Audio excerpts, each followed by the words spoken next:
The car is gone. I'm currently in between work vans at the moment, so a lot of my work stuff is over there. I need to tidy all that up. Stage 2 of the garage process is over there, that big hole there. I'm going to board that up today into the other side of the garage, which probably looks like everybody else's garage. It's just crammed full of rubbish, and a laundry room. I'm going to try and make a door there, but there's a big extractor pipe and a gas feed for our tumble dryer at the moment, so yeah, we've got massive tumble dryer.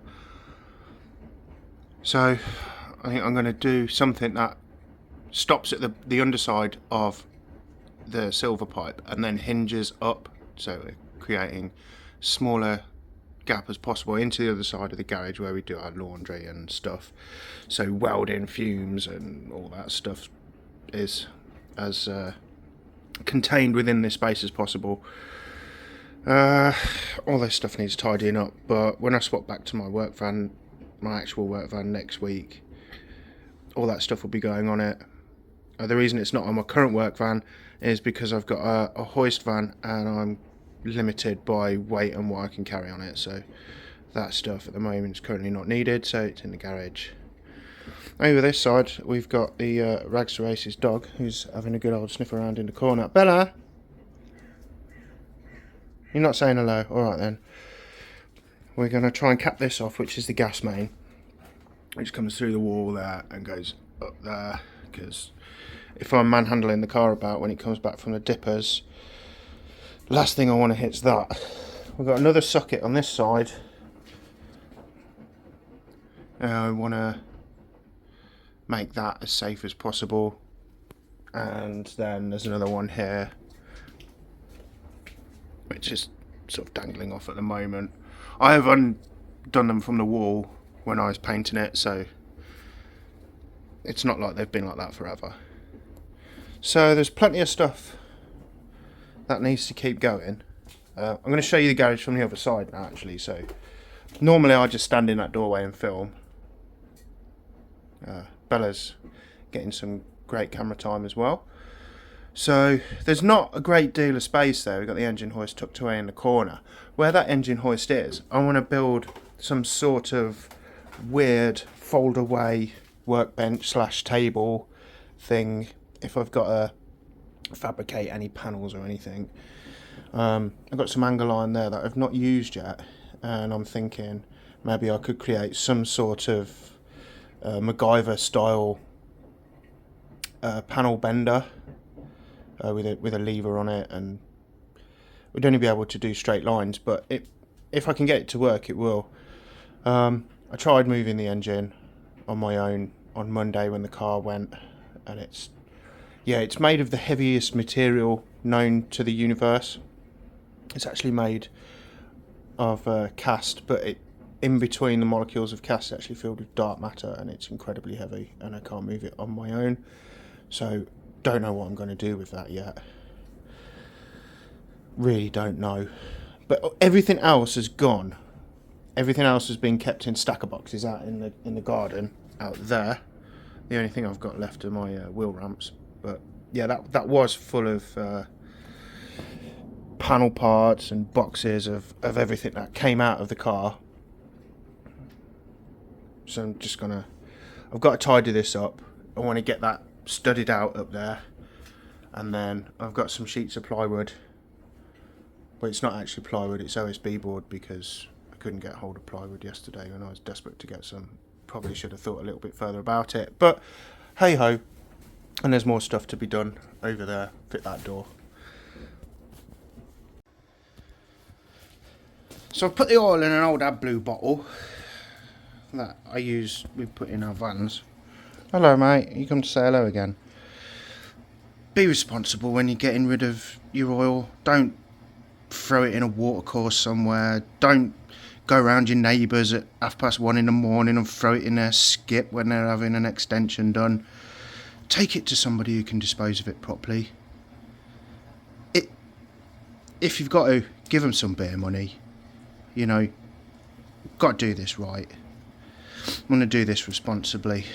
But this oil's had quite some time to settle, and I don't know how well this is going to come out in the video, but that's really thick, nasty sludge, that is. See if I can. It smells really burnt and nasty. God knows when the last oil change was done on this. So, yeah, I'm going to take this to my mate who runs a garage, and he's going to dispose of this properly for me.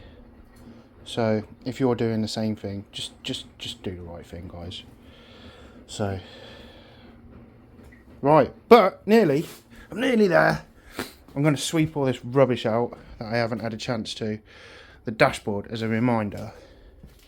What? Hey! The dashboard as a reminder, what I'm going to do, I reckon, is I got a nice concrete plinth up there, concrete lintel. And I think I might just put that up there as a reminder to just how badly this car was in need of being rescued. So pop that over there for now. But yeah, what I'm going to do is sit my plywood, recess that back, so I'm going to start my stud work about here, so that the plywood sits flush or nearly flush against the wall. I haven't put a spirit level up to see just how plumb everything is, but yeah, I mean, trying to shove. I'm sure everybody else's garage looks like this as well, so I just want to try and segregate my workspace from all of this, and it's going to give me a little bit of wall space. And like I said before, that wiring loom, I want to nail it up to the new little section of wall that I've done, and hopefully then when we're putting it back together, like I said, I'm gonna pay somebody to do the electrics on this, because even though I work with circuits on a daily basis, electrics are just complete unfathomable. And I've looked at a wiring diagram for cars, and it might as well be in Japanese. I just don't understand it. So yeah, I'm going to pay somebody else to do it. I can be busy doing other things on the car, but most importantly, yeah, when disposing of fluids, do it properly. So see you in a bit. So the framework's up. Only took me a couple of hours. Now I'm not a carpenter, but probably still, you know, relatively decent quality. I'm happy with it. Probably as good as some of the new build stuff I've seen on social media anyway. That's now complete. I was stupid enough not to turn the OSB round, so now I've got black writing on this side of the wall. But I'm going to paint it anyway so it matches the rest of the wall. Yeah, it's not a 100% job, but it's going to do the job I want it to do, and it'll look alright when it's painted. And it gives me a bit more wall space. If we give you a profile, that looks better, doesn't it? Yeah, I like that. Right, that is now going to be a door. And I've got to figure out a way with which to do this. The only problem is I've got lots more crap stuffed in that corner. So we'll see what happens. I'm going to have a go anyway and see what I manage to do or not do. We're not sure yet. Quite impressed with this. So I'm going to grab the steps and bring you over. It's not very sophisticated. Quick latch there.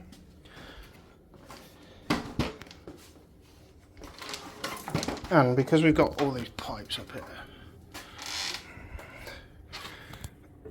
it's on hinges up, so that now closes off all of that as best I can. Push that in there, and then got another one of these little latches up here. There we go. That's that done as best I can. So I'm quite impressed with that. That's what it looks like down there. So it's limiting the things that can catch fire. So far now all I've got left is a boiler, a hot water tank and a gas main that I can destroy, weld in, so not too bad. Well, today's the day. The car's coming back. Should be here in about half an hour. While the car's been gone, I've been busy. I've created a little doorway here, which folds up and across like so. And then I'm going to attach loads of gauze and stuff to that side, just to try and stop welding fumes going through into sort of the laundry area. I've got a few little decorations up. That's the wiring loom that I promised I'd put up on the wall. That's pretty good. And then I built myself a collapsible workbench. Painted it white so I can experience crushing disappointment when I open up anything and oil goes everywhere and ruins it. And one of my friends from the car club very kindly gave me these big caster wheels, which I've put on the bottom of a pallet, and created a really big heavy duty dolly to cover the car. So when we're working on it now, we can actually move it around and it's not on those tiny axle stands. So all I've got to do now is sit and wait. Here's some action shots from the dippers they've sent me of the car doing a reverse ending of Terminator 2. I thought I'd add these in, thought you guys might like to see it.